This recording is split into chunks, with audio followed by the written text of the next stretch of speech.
Reaction, जिसको मैं represent करूँगा आर ओ आर से, ठीक है।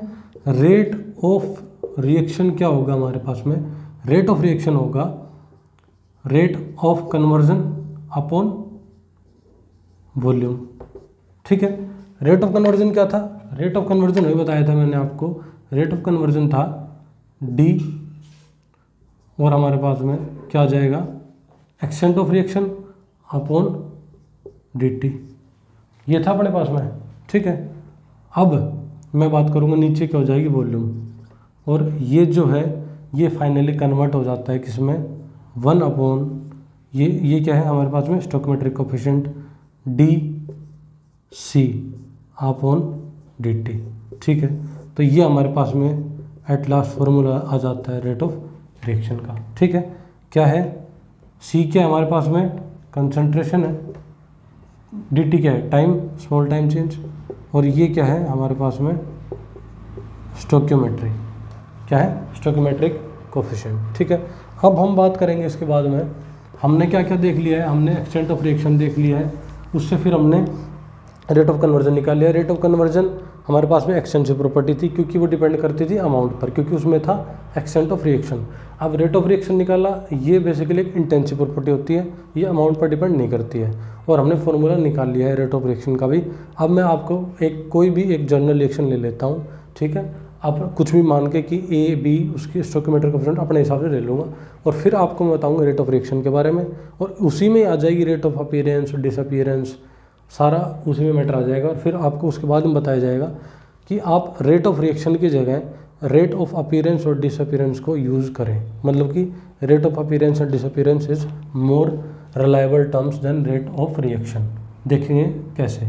मैं एक रिएक्शन ले ली, मैंने एक रिएक्शन ले ली है A plus 2b give rise to 4c, ठीक है। इस रिएक्शन के लिए अब हम क्या करेंगे, इस रिएक्शन के लिए रेट पहले तो लिखेंगे रेट ऑफ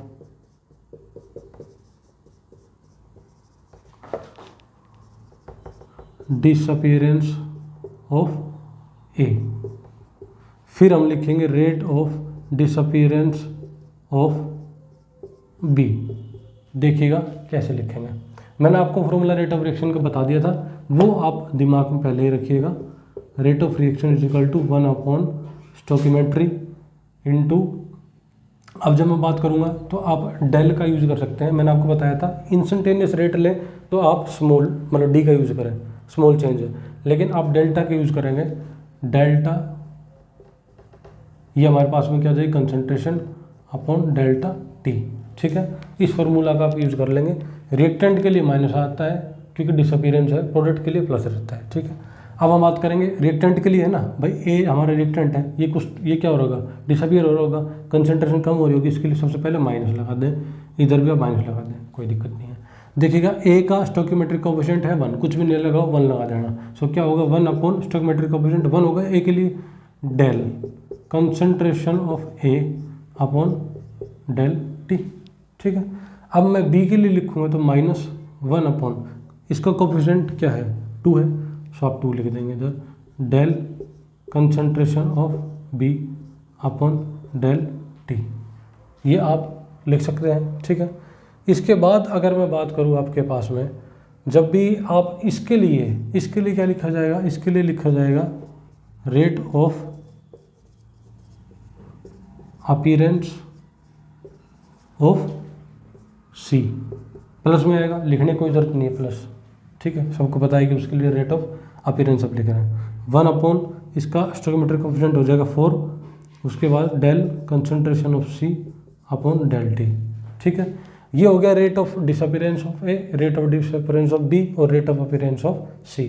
अब इन तीनों को अगर हम मिलाकर लिखें ना, minus del A upon del T is equal to minus का 1 upon 2 del B upon del T is equal to 1 upon 4 into del C upon del T is equal to rate of reaction, ठीक है।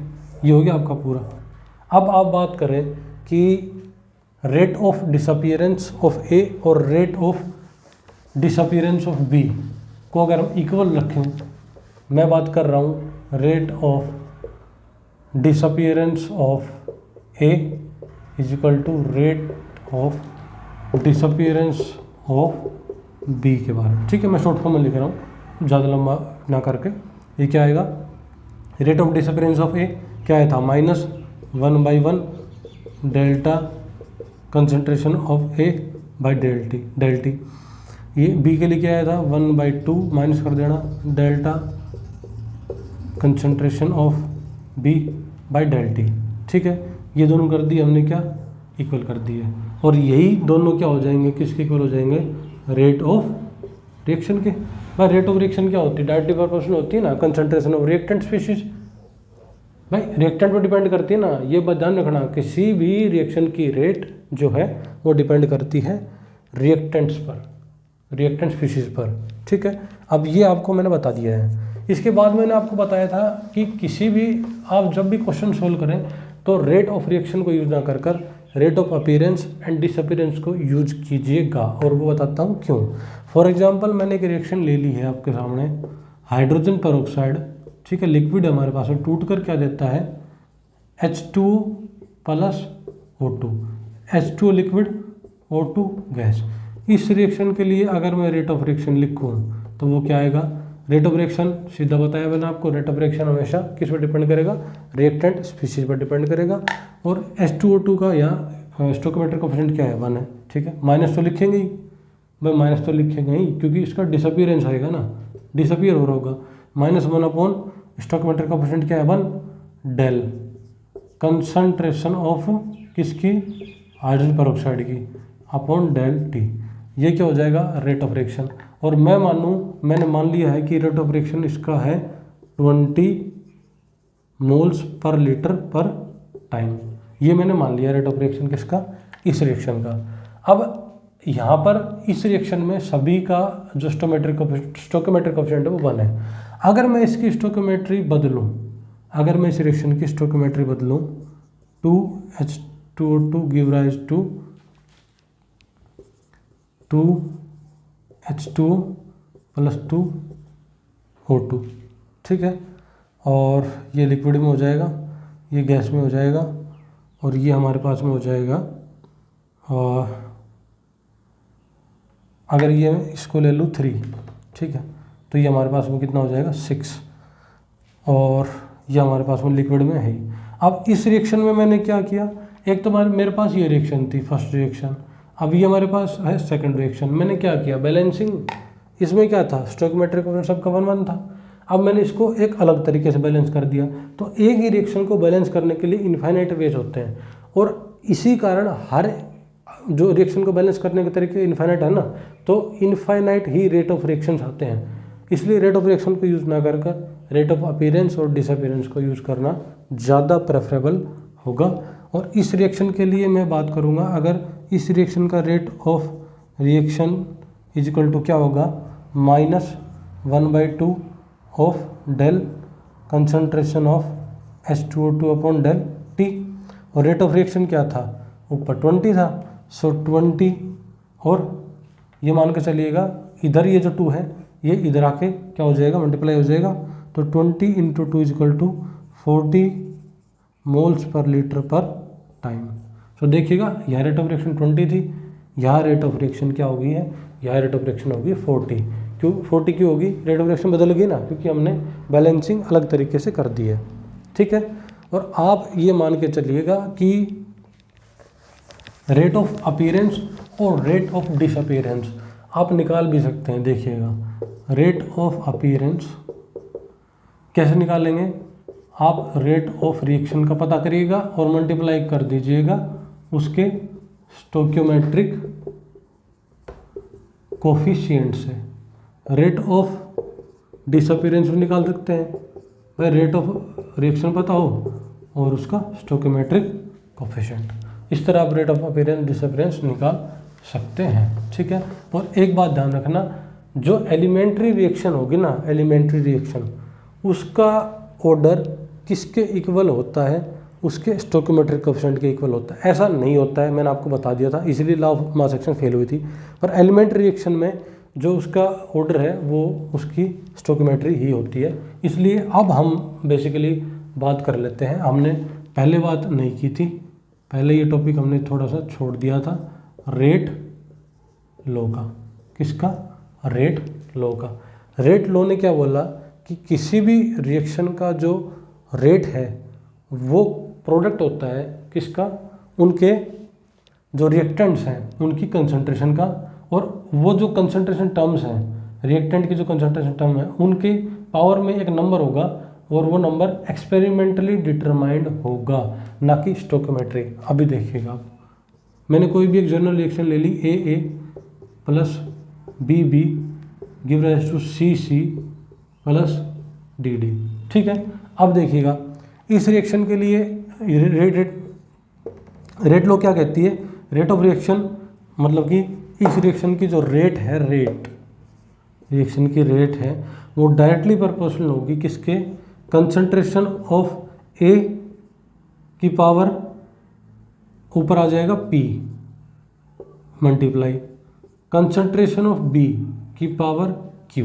अब आप कहेंगे law of mass action लिखी थी ना, law of mass action लिखी थी, उसमें हमने इनकी पावर में इनके स्टोइकोमेट्रिक कोफिशिएंट लिख दिए थे।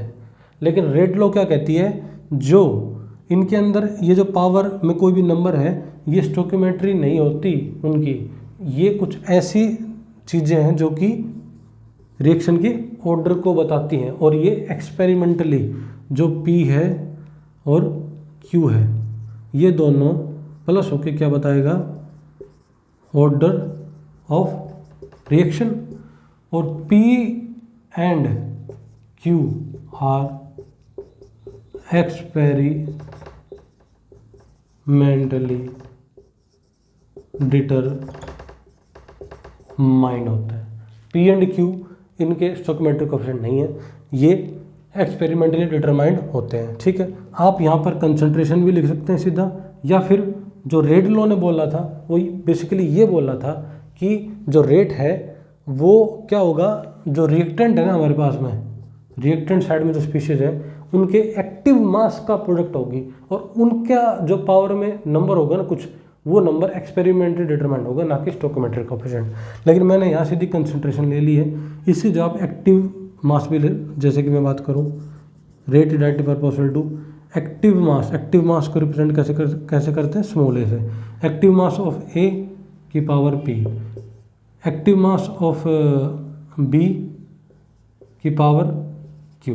ठीक है, एक्टिव मास हम ले सकते हैं, और वो जो एक्टिव मास है, एक्टिव मास जैसे एक्टिव मास ऑफ ए की बात करूं तो वो किसके इक्वल होता है? वो होता है gamma into concentration of A, और ये जो गामा है ये क्या है? Activity coefficient. गामा क्या है? Activity coefficient. अब देखिएगा दो चीज़ें आपको बहुत इंपॉर्टेंट बताने जा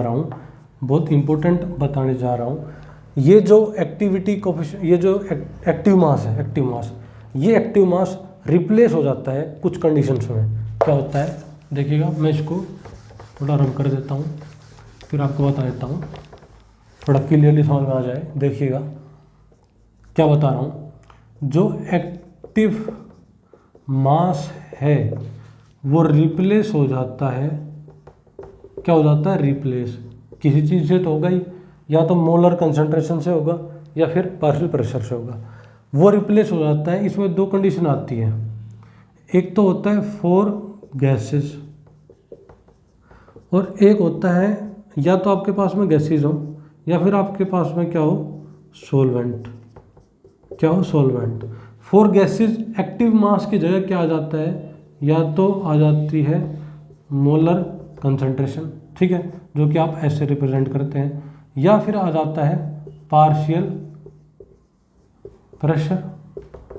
क्या आ जाएगा? पार्शियल प्रेशर, जो कि आप P से ऐसे रिप्रेजेंट कर सकते हैं। ठीक है, गैसेस के लिए एक्टिव मास रिप्लेस हो जाता है या तो मोलर कंसंट्रेशन से या पार्शियल प्रेशर से। सॉल्वेंट के लिए किससे होगा जी?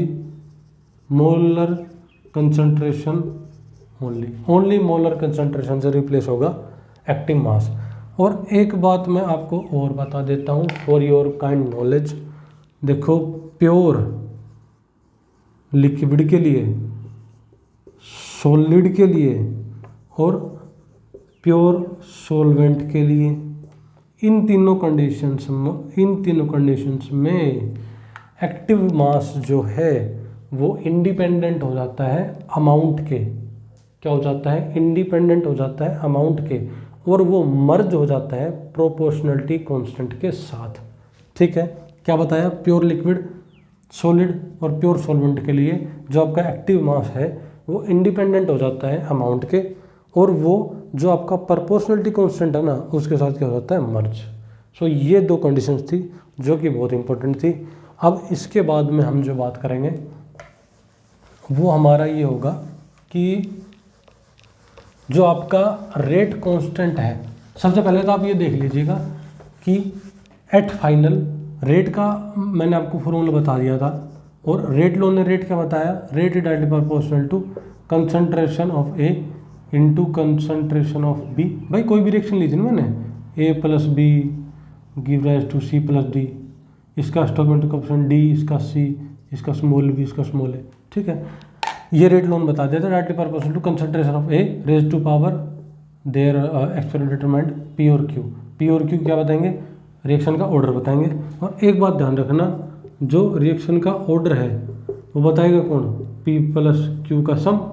लेकिन ऑर्डर रिएक्शन का ऑर्डर नेगेटिव भी हो सकता है, पॉजिटिव भी हो सकता है, जीरो भी हो सकता है, और साथ के साथ फ्रैक्शनल भी हो सकता है। रिएक्शन का ऑर्डर नेगेटिव हो सकता है, जीरो भी हो सकता है, पॉजिटिव भी हो सकता है और फ्रैक्शनल भी हो सकता है। अब मैं बात करूं, ये जो प्रोपोर्शनलिटी का कांस्टेंट है इसको अगर हम रिमूव करें तो हमारे पास में कांस्टेंट आ जाता है जिसको बोलते हैं रेट कांस्टेंट के। ये किसके इक्वल होगा? Concentration of A into concentration of B raise to power their experiment determined coefficients. ठीक है, के क्या है हमारे पास में? Rate constant. क्या है? Rate constant. और ये जो रेट कांस्टेंट है, ये rate constant only and only क्या होता है? टेम्परेचर डिपेंडेंट होता है। ठीक है, अब ये हमने आज पढ़ा सारा किसके बारे में? ये हमने पढ़ लिया है आज। शुरू में हमने जो देखा, इंट्रोडक्शन देखा केमिकल काइनेटिक्स का। ठीक है, और उसके बाद में हमने डिस्कस की टाइप्स ऑफ रिएक्शन के बारे में कि कौन कौन सी हम रिएक्शंस पढ़ते हैं इसमें। उसके बाद रेट एक्सटेंट ऑफ रिएक्शन देखा, रेट सबसे पहले law of mass action I थी, और उसके बाद में जो बात हुई थी हमारे सामने वो हुई थी रेट लॉ की। ठीक है, फिर रेट ऑफ अपीयरेंस डिसअपीयरेंस हमने देख लिए थे। सो इस पे एक क्वेश्चन हम बहुत सारे करने वाले हैं आगे आने वाले वीडियोज़ में। ठीक है, लेकिन एक बहुत ही सिंपल सा क्वेश्चन है जो कि हम देख लेते हैं। ठीक है, क्वेश्चन कुछ ऐसे है, 2NO plus 2H2 give rise to N2 plus 2H2। ठीक है, इसमें dN2/dt दिया हुआ है कितना? 2 मोल पर लीटर पर सेकंड। ठीक है, ये हमें क्वेश्चन में दिया हुआ है। एक रिएक्शन दे दी है कोई, और ये इंफॉर्मेशन हमें जो रेट है अपीयरेंस ऑफ N2 वो हमें दी हुई है। और पूछा क्या है?